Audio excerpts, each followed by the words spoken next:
समर्थ classes के online YouTube channel में आप सभी का एक बार फिर से स्वागत है। आज हम चर्चा करने वाले हैं राजस्थान कर्मचारी चयन बोर्ड का जो लेटेस्ट अपडेट आया है उसके ऊपर। मार्केट में हाहाकार मचा हुआ है। आ गया है नया तुगलकी फरमान। जनाब, चाहते क्या हो? क्या भारत में पहली बार, क्या राजस्थान में पहली बार ये सब करने का हमने एक कमिटमेंट ले लिया है क्या? क्या हमें करंट अफेयर की मैगजीन में अपना नाम छपवाना है क्या? इन तमाम मुद्दों पर हम चर्चा करेंगे। लेकिन आपने टेलीग्राम और इंस्टाग्राम को फॉलो नहीं किया है तो आप हमारे यूजर आईडी को इंस्टाग्राम टेलीग्राम पर ज्वाइन फॉलो कर सकते हैं, व्हाट्सएप पे कांटेक्ट कर सकते हैं और आप मुझे पर्सनली भी इंस्टाग्राम पे फॉलो कर सकते हैं। बाकी यूट्यूब पे चैनल को सब्सक्राइब, शेयर, लाइक ये सब तो आपको करना ही है। चलिए बात करते हैं पूरी। हुआ यूं कि आज की पत्रिका की जो न्यूज थी उसमें आया, राजस्थान कर्मचारी चयन बोर्ड बड़े एक्शन की तैयारी में। इसमें क्या लिखा हुआ था? आवेदन करने के बाद भी परीक्षाओं में गैर हाजिर हुए तो डिबार होंगे अभ्यर्थी। देखो बच्चों, एक्चुअल में होता क्या है, जब आप किसी एग्जाम का फॉर्म भर देते हो, मान लीजिए आपने 10 एग्जाम के फॉर्म भर दिए और आप 10 में से 8 में नहीं गए, तो वो जो बाकी 8 में नहीं गए उसके जो रिसोर्सेस थे उसमें जो फाइनेंशियल जो पैसा लगा वो गवर्नमेंट का लगता है, ये बात जग जाहिर है। तो उसमें रिसोर्सेज का भी काफी वेस्ट हो जाते हैं। रिसोर्सेज जो यूटिलाइज हो सकते थे अच्छे तरीके से वो नहीं हो पाते। तो इसलिए राजस्थान कर्मचारी चयन बोर्ड एक बड़े एक्शन की तैयारी में है। तो एक बार न्यूज देखते हैं, उसके बाद हम बात करेंगे पूरी चर्चाओं की। तो देखो, अगर पिछली 3 परीक्षाओं में बात करें तो इतने गैर हाजिर थे। 7 सितंबर को एग्जाम हुई। 7 सितंबर में लगभग 50% ही उपस्थित रहे। इसका मतलब अगर 7 सितंबर की बात करें तो 50% एब्सेंटीज यहाँ पे हो गए। यदि हम 30 अगस्त के एग्जाम की बात करें, 60% अभ्यर्थी हाजिर हुए। इसका मतलब 40% यहां भी गैर हाजिरी हो गई। अब यहां तो देखो, लगभग 17% अभ्यर्थियों ने ही परीक्षा दी। 17% अभ्यर्थियों ने ही परीक्षा दी। इसका मतलब यदि इसको हम करें तो यहां पर 63% क्या हो गए? गैर हाजिर हो गए, एब्सेंटेज हो गए, एब्सेंटी हो गए। तो ये ऐसा कहना चाह रहे हैं कि लगातार 3 भर्ती परीक्षाओं में आवेदन करने के बाद भी गैर हाजिर हुए तो उन अभ्यर्थी को डिबार किया जाएगा। किसी भी भर्ती एजेंसी की ओर से पहली ऐसी कार्रवाई होगी। मतलब ऐसा करने वाला राजस्थान देश का फर्स्ट स्टेट हो जाएगा और उसमें भी राजस्थान कर्मचारी चयन बोर्ड पहली एजेंसी बन जाएगी। क्या अब ये पहला जो मार्का है इसी के लिए किया जा रहा है क्या ये काम? पहले तो इसको समझने की कोशिश करते हैं। अब देखिए, भागचंद बधाल जी ने भी आज फिर ट्वीट कर दिया इसी को लेके। ये देखिए आपके सामने है, 12 सितंबर 7:32 का ट्वीट था। हालांकि इन्होंने इसको एडिट कर दिया था लेकिन एडिट पे भी कोई चेंजेस नहीं था खास। तो बोर्ड द्वारा आयोजित परीक्षाओं में काफी अभ्यर्थीगण फॉर्म भर देते हैं लेकिन परीक्षा में नहीं बढ़ते, इसलिए राज्य सरकार पर अनावश्यक वित्तीय भार पड़ता है। काफी समय श्रम दोनों व्यर्थ हो जाते हैं। पिछली एक परीक्षा में तो उपस्थिति 50% थी। ऐसे फॉर्म भरकर परीक्षा न देने वालों के खिलाफ सख्त कार्रवाई करने पर गंभीरता से विचार कर रहा है। ध्यान से समझो, यहाँ पे इन्होंने लिखा है विचार कर रहा है। अभी पहली बात तो ये कि इन्होंने ये अप्रूवल नहीं लिया है सरकार से भी, ठीक है, ना ही इनको खुद ने अप्रूवल, अध्यक्ष साहब ने इनको अप्रूवल दिया है। फिर देखो, इन्होंने इनके ऊपर यहाँ इतने सारे इनको रिप्लाई दिए गए बच्चों द्वारा, तो इन्होंने इस रिप्लाई को ही क्या कर दिया? डिसेबल कर दिया। अब यहाँ पर कोई रिप्लाई नहीं दे पा रहा। तो इनको ये बात तो आभास हो गया कि हम जो कर रहे हैं वो कितनी बड़ी बेवकूफी होगी, हम जो कर रहे हैं वो कितना बड़ा घातक होगा। अब इनका मैं जवाब देता हूं। इन्होंने लिखा कि काफी समय और श्रम दोनों व्यर्थ हो जाते हैं। वित्तीय भार पड़ता है। भैया मैं बताता हूं आपको, 21 जनवरी का आपका एग्जाम था आईए का, ठीक है। कितनी आपत्ति लगाई लोगों ने, मैंने खुद ने उसमें 8 आपत्ति लगाई है, मतलब मेरे 800 रुपए खर्च हुए। आज तक मेरे पास कोई हिसाब नहीं है कि किस क्या एक्शन लिए गए, उन क्वेश्चन के जो मैंने दिए प्रूफ, उन पे क्या एक्शन लिए गए, किस हिसाब से उन्हें अप्रूव किया गया या डिसअप्रूव किया गया, ये मेरे पास अभी तक आज तक हिसाब नहीं आया। जनवरी इसका मतलब मार्च में लगा दिए होंगे ऑब्जेक्शन, तो आज तक मेरे पास उन 8 प्रश्नों का हिसाब नहीं है। आपने 7 क्वेश्चन क्या कर दिए, डिलीट कर दिए। फिर यदि जीआरए भर्ती की बात करें तो 23 क्वेश्चन क्या कर दिया आप लोगों ने, डिलीट कर दिए। और कितने सारे यहां पर ऑब्जेक्शन लगे होंगे, उन ऑब्जेक्शन लगाने वालों पर क्या एक्शन हुआ, किस वजह से उन्हें लिया गया, किस वजह से उन्हें माना गया, किस वजह से उनके आंसर चेंज किए, आज तक किसी के पास कोई हिसाब किताब नहीं है। इसका मतलब अब क्या बच्चों के वित्तीय भार की किसी को टेंशन है क्या, नहीं है। पहली बात, क्या आपको केवल एक ही पक्ष देखने को मिलते हैं क्या। भैया हम जब वो निबंध वगैरह लिखते थे ना, या कोई वाद विवाद करते थे स्कूलों में, तो जनरली मैं एक चीज बोला करता था, हे बुद्धिजीव मानव अपनी सोच को विस्तार दे, सिक्के के दो पहलू हैं जरा दूसरे पर भी ध्यान दे। तो सिक्के के दो पहलू हैं, दूसरा पहलू क्या है, दूसरे पहलू को भी आपको समझने की कोशिश करनी चाहिए, ठीक बात है। दूसरे का अंतर्मन भी आपको पढ़ना चाहिए। आप आरएस हैं, आपने एथिक्स पढ़ा है, आपने इमोशनल इंटेलिजेंस पढ़ा है, आपने न जाने क्या क्या पढ़े। मेरे से आप कद में बड़े हैं, मेरे से आप ज्ञान में बड़े हैं, लेकिन वो ज्ञान को अमल में लाना, दैनिक जीवन में उतारना सबसे कठिन है। आप जाके मोटिवेशनल सेमिनार करते हो स्कूल में, अच्छी बात है, बहुत अच्छी बात है। मैं खुद अभी फ्री ऑफ कॉस्ट पढ़ा रहा हूँ बच्चों को। मेरे खुद के फेशियल पैरालिसिस है, फिर भी मैं 2013 मेरा फर्स्ट ईयर था कॉलेज का, तब से मैं बच्चों को पढ़ा रहा हूँ आज तक। लेकिन समझना पड़ेगा कि बच्चों की मनोदशा क्या है। ऐसे आप अगर चलिए आप विचार कर रहे हैं, तो इसे अभी आपको ट्वीट करने की कहां जरूरत है। आप बच्चों की मनोदशा को पहले पढ़ो ना। अभी तो विचार ही कर रहे हो, आपने ट्वीट कर दिया। आप थोड़ा सा एक बार गंभीर है या नहीं है, ये मसले पे एक बार कमिटी बिठा के बात ही कर लेते। अब इस पे क्या क्या कमेंट आ रहे हैं बच्चों के, आपको बिल्कुल एक एक कमेंट को अच्छे से समझना चाहिए, क्योंकि बच्चों की मनोदशा की बात हो रही है। रमेश जी बात करते हैं, रमेश सुयल जी नाम से हैं। ये बोलते हैं वित्तीय भार की बात आई तो आपसे निवेदन है कि आप पिछले 10 सालों का हिसाब किताब जनता के सामने रखो। बोर्ड को एग्जाम फॉर्म प्रश्नों पर आपत्ति, संशोधन, एसएसओ ओटीआर से कितनी इनकम हुई, कितना खर्चा हुआ, पब्लिक में रख दो। ऑडिट करके हिसाब किताब बोर्ड में चाहे समोसा नाश्ते अन्य खर्च किए वो रखो, जनता को पता तो चले। सही बात है, इसमें कोई दिक्कत नहीं है। और मुझे देखो रमेश जी, आपको एक बात बताते हुए मतलब प्रसन्नता ही होगी आई थिंक, कि बोर्ड ना हमेशा एक साल में एक बार ये सब बताता है कि हमें कितना रेवेन्यू जनरेट हुआ और कितना हमसे खर्च हुआ, एक साल में एक बार बताता है। मुझे याद है हरिप्रसाद जी शर्मा के कार्यकाल में भी बताया गया था, जितना मैं अपनी मेमोरी को अ, सोच पा रहा हूँ। हो सकता है मैं गलत भी हो सकता हूँ इस मुद्दे पर। चलिए, फिर एक है एक्स गेमर, इन्होंने रमेश जी को ही रिप्लाई किया, हाई कट ऑफ क्यों है हार्ड पेपर में, बच्चे होशियार है, बाकी एक्सपर्ट कमेटी बताएगी। अच्छा तो क्वेश्चन डिलीट क्यों, वो एक्सपर्ट देखेंगे। अच्छा क्वेश्चन का सही आंसर तो पिछली भर्ती में दूसरा माना था, वो एक्सपर्ट बताएगा। आप किसके अध्यक्ष अधिकारी हैं, ये एक्सपर्ट बताएंगे। ये इन्होंने क्या किया है, व्यंग्य किया है, ठीक बात है। फिर जुगल मीना जी बोलते हैं वित्तीय भार की बात आई तो आप 10 सालों का हिसाब किताब बताओ।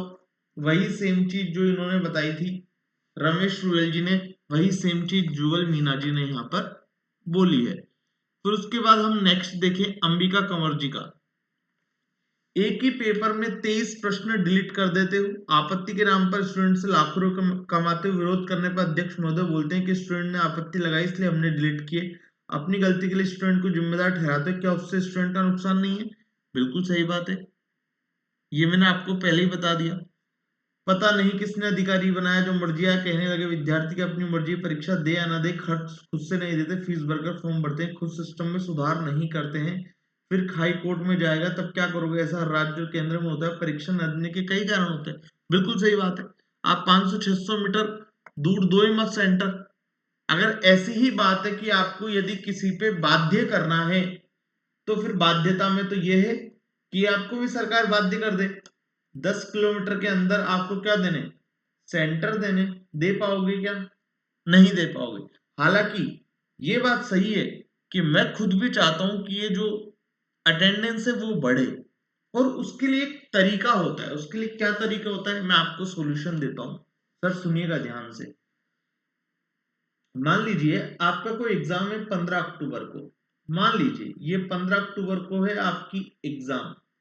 आपने मान लीजिए 1 सितंबर तक, 1 सितंबर आपकी लास्ट डेट थी फॉर्म भरने की। 1 सितंबर लास्ट डेट थी आपकी फॉर्म भरने की। तो आप ऐसा क्यों नहीं कर सकते? आप मैसेज करें, मेल करें, पब्लिक डोमेन में डालें चीजें,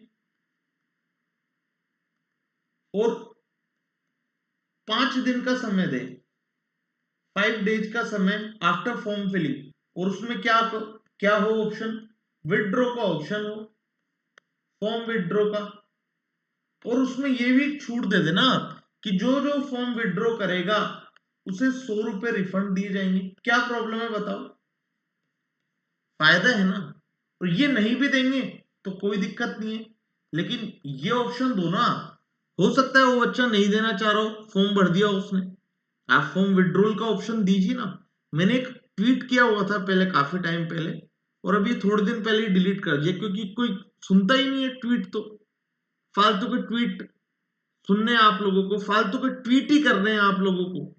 भैया 7 तारीख तक इतने फॉर्म फिलिंग हो गए, 8 तारीख तक इतने फॉर्म फिलिंग हो गए, 9 तारीख तक इतने फॉर्म फिलिंग हो गए। अरे भाई ये कोई आपसे पूछ रहा है क्या कितने फॉर्म फिलिंग हो गए? आज तक किसी ने पूछा है क्या? लास्ट में बता दो ना, 2 बार बता दो।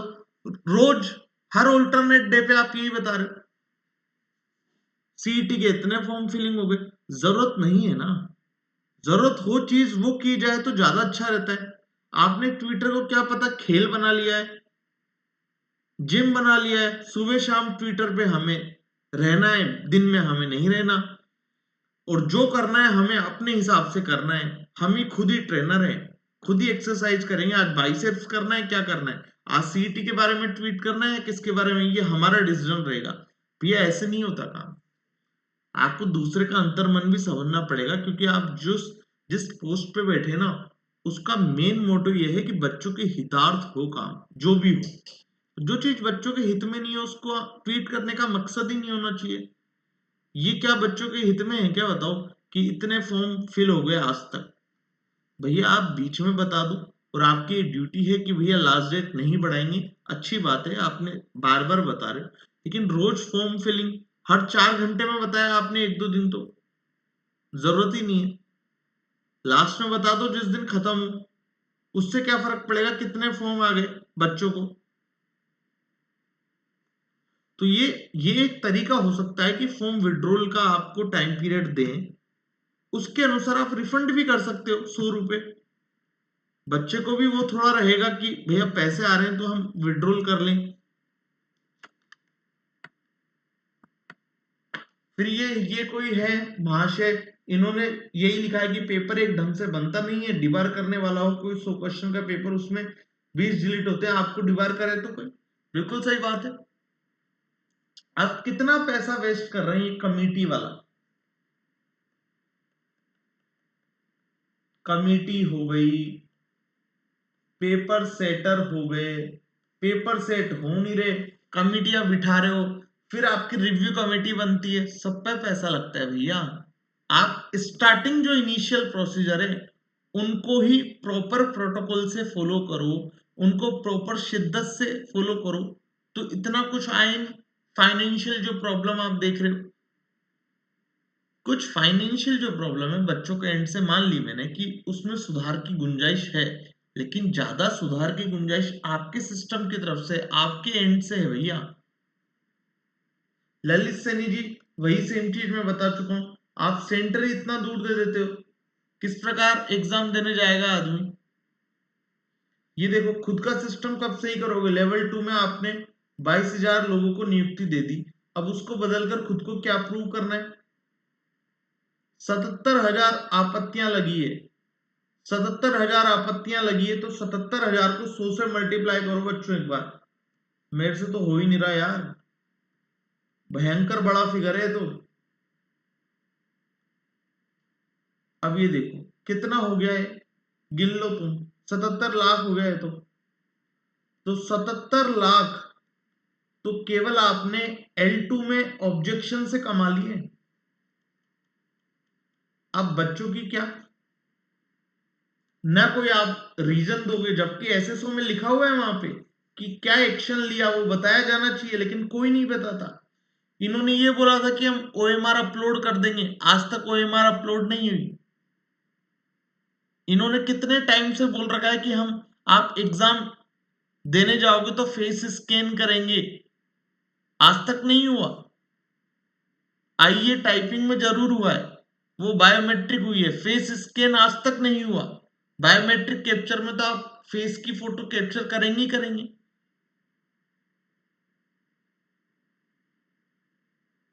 और रही बात, और सुनिए, एलडीसी जो पहली शिफ्ट थी उसमें नॉर्मल गए हम एग्जाम देने, नॉर्मल चेक किया और चले गए।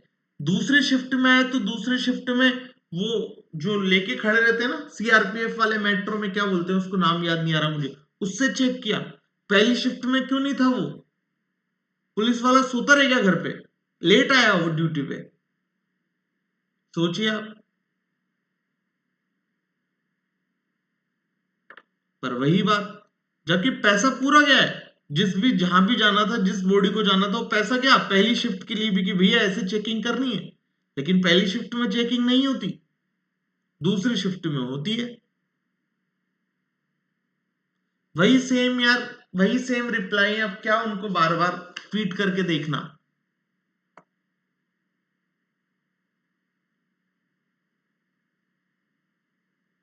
शंकर डूडी जी लिखते हैं, यह निर्णय सरासर गलत है, जिस बात की कानून कार्यवाही करनी चाहिए तो बोर्ड कर नहीं रहा, पाठ्यक्रम से बाहर प्रश्न दे रहा है, पेपर के स्टार का ध्यान नहीं रखना, मतलब पेपर के लेवल का ध्यान नहीं रखना, सिलेबस कुछ और पेपर कहीं और, पूरा सिलेबस नहीं देना, बच्चों को गुमराह करना, ये आपको दिख नहीं रहा।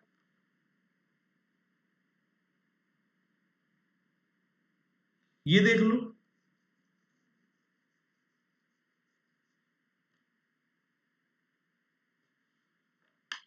फिर जो उपेन्द्र यादव जी की जगह अध्यक्ष बने, इन्होंने भी फिर ट्वीट किया, सारे नियम केवल युवाओं पर ही लागू होते हैं, बोर्ड पर कुछ लागू होना चाहिए, आउट ऑफ सिलेबस डिलीट करना, नौकरी देना, बाहर करना, एलएसए में हुआ, समय से रिजल्ट जारी नहीं होते, की जारी नहीं होती, उसके बाद भी किसी पर कार्यवाही नहीं होती, युवाओं के ऊपर सभी नियम लागू हो जाते हैं, ये फैसला बोर्ड को वापस लेना होगा।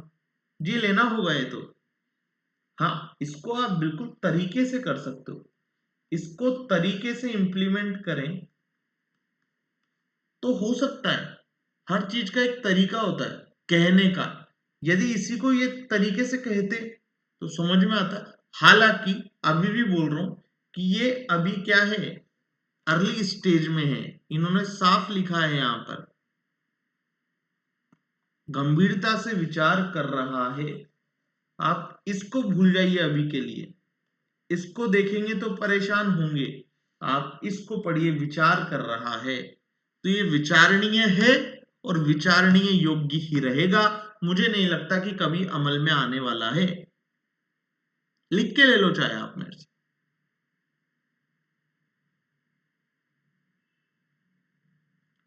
तो भैया ज्यादा से ज्यादा ट्वीट करो, थोड़ा सुस्त मत रहो, जो अगर काम की चीज हो रही है, जिस दिशा में अच्छा काम होना चाहिए होना चाहिए, ये जो दिशा है, ये जो दिशा, ये बिल्कुल सही है, मुझे ऐसा लगता है। पर इसमें जो ये एक्शन लिया है इन्होंने, ये एक्शन लेने की सूचना गलत तरीका है, इसका एक्शन लेने का तरीका और हो सकता है इससे अच्छा, जो मैंने आपको बताया कि भैया फॉर्म फिलिंग हो गई आपकी, लास्ट डेट निकल गई, उसके बाद आप 10 दिन बाद या 5 दिन बाद, जितना भी दिन हो, उसके बाद मेल करो, मैसेज करो बच्चे को, और उसमें 5 दिन का आप समय दो, जिसमें क्या कर सकता है बच्चा, फॉर्म विड्रॉ कर सकता है। जिसे नहीं देना है उस दौरान वो बाहर रह गया, उससे पहले उसका एग्जाम किसी एग्जाम में हो गया, तो वो क्यों देगा? सोचो ना आप खुद ही। तो ये था राजस्थान कर्मचारी चयन बोर्ड का एक अपवाद भरा डिसीजन, या अभी जिसमें सोच रहे हैं ये कदम उठाने का। इसलिए मैंने क्या लगाया यहाँ पे, एक्सक्लेमेटरी मार्क लगाया है, क्योंकि अभी ये हुआ नहीं है ना, अभी विचार नहीं है। पर ये पूरे भारत में पहली बार होगा ऐसा। ना कोई यूपीएससी, ना कोई और कोई बोर्ड और कोई पीसीएस बोर्ड कर रहा, ये राजस्थान कर्मचारी चयन बोर्ड करने का सोच रहा है। अच्छी बात है, इनोवेटिव आइडिया होने चाहिए, लेकिन इनोवेटिव आइडिया एक्टिव या एक्शन प्लान में आने से पहले पूछे जाने चाहिए ना। आप ऐसे तो हर चीज में पोल पूछते हो, तुरंत पोल करा देते हो आप, कैसा था पेपर, आज हमने इस सीबीटी मोड में लिया, कैसा लगा आपको, फिर अपने हिसाब से एक ऑप्शन डिलीट भी कर देते हो। पर इसका पोल आपने नहीं कराया, क्योंकि आपको पता है ना ये तो तुगलकी फरमान है। अभी पोल दूंगा तो पोल में जो ऑप्शन मैं ऐसा बनाऊंगा कि जो बच्चों के फेवर में है उसी पे सब वोट कर देंगे। सब पता है आप लोगों को, क्योंकि आप भी तो इंसान हो। बस वो जो ममत्व वाला भाव है ना, उसको जिंदा रखिए सर। जो भी बोर्ड के आला अधिकारी, सबको बोल रहा हूं मैं एक बार, आप ये सोचिए, आपका अपना बच्चा एग्जाम देता है, हर एग्जाम आप ये सोच के बस।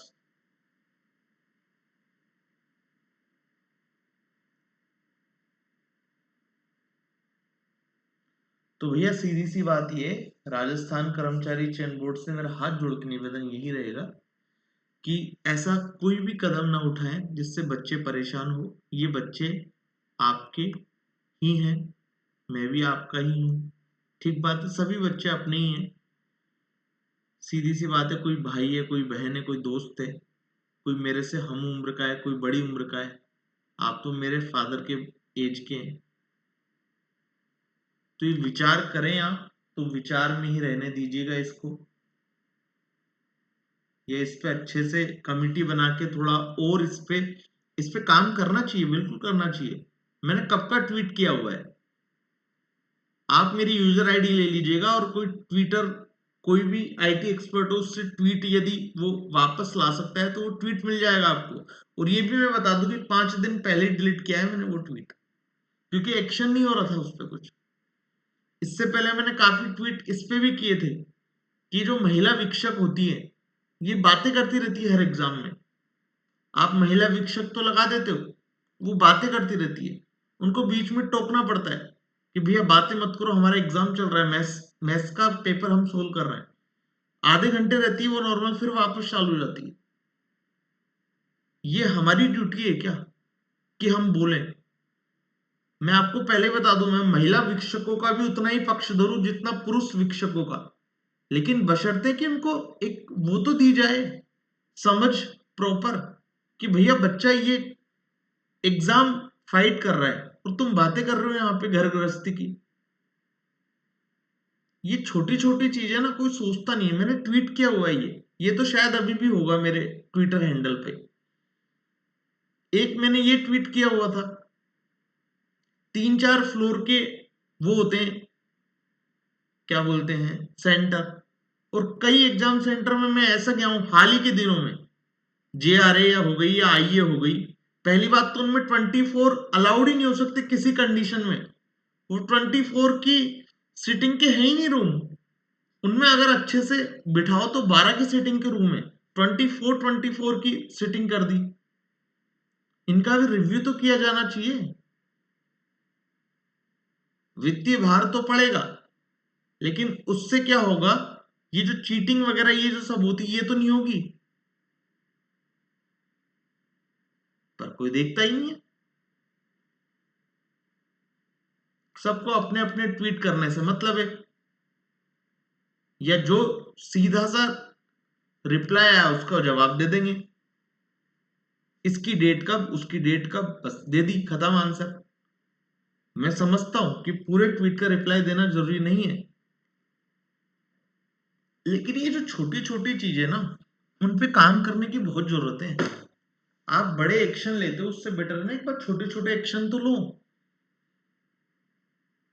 अब जैसे अभी सीईटी जो ग्रेजुएशन के हैं 25 डिस्ट्रिक्ट या 25 एग्जाम सिटी में सेंटर दिए गए हैं, अच्छी बात है, बहुत अच्छी बात है, स्वागत करना चाहिए सबको जिन्होंने भी ऐसा कदम उठाया है।